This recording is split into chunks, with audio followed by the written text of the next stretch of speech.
yuuxu jib na fuñ ko foogewul woon Marlo këram mi ngi ci yoonu tas à cause de teg bant bi nga xam ne Issa moo ko digal te Marietou génn li leen leen teen chronique du jour salaamaaleykum mbokki internet yi tal leen jàmm ci Buzz Sen Média gis ngeen démb Marlo teg bant bi te ku ci nekk mi ngi doon tiit Marietou génn malheureusement loolu moo mujjee xew lii day wane ne rek Marlo respecté wul ay jabaram ay obsédé la leen jàppee parce que buñ gisee wàllum carte xaalis lañ koy def wala leneen mais pas ay jigéen Marlo nag noonu la def ay jabaram daf doon carte far yàlla carte bi wëlbatu ki nga xam ne kenn bëgg ko woon muy Marietou mais sama question mooy est-ce que yu ñàkk fayda yi dina tax Marietou génn looyeen normalement Batoor wala Amina ñoo waroon a génn parce que Batoor moo waral teg bant bi ndax moom moo mujjee ñëw kon sëyam daganul te Amina aussi moom amagu fi doom kon moom génnam du garaaw mais bi garaaw kay fi bant bi dal mooy Marietou nga xam ne moo nar a génn looween te xam ngeen ne bu génnee looween même kër ga day daay tas ndax moom moo daan lijjanti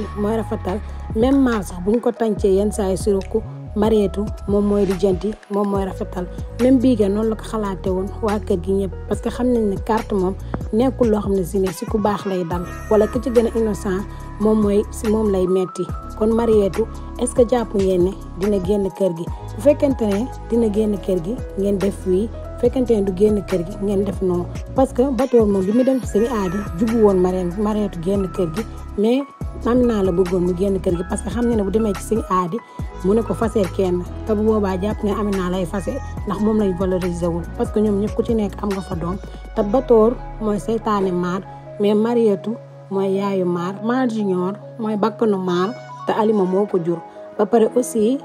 Fanta Seydi am na fa ay cheikh kon nag ki nga xam ne mooy Amina moom moo fa amul place mais malheureusement moom mooy toog mais yu ñàkk fayda yi bu dee jàpp ngeen ne Marietou mën na cee génn looyeen ngeen def fii fekkante ne jàpp ngeen day def toog rek ngeen def non li leen leen tey seen chronique du jour wéy leen di abonné tey partage yeneen vidéo merci beaucoup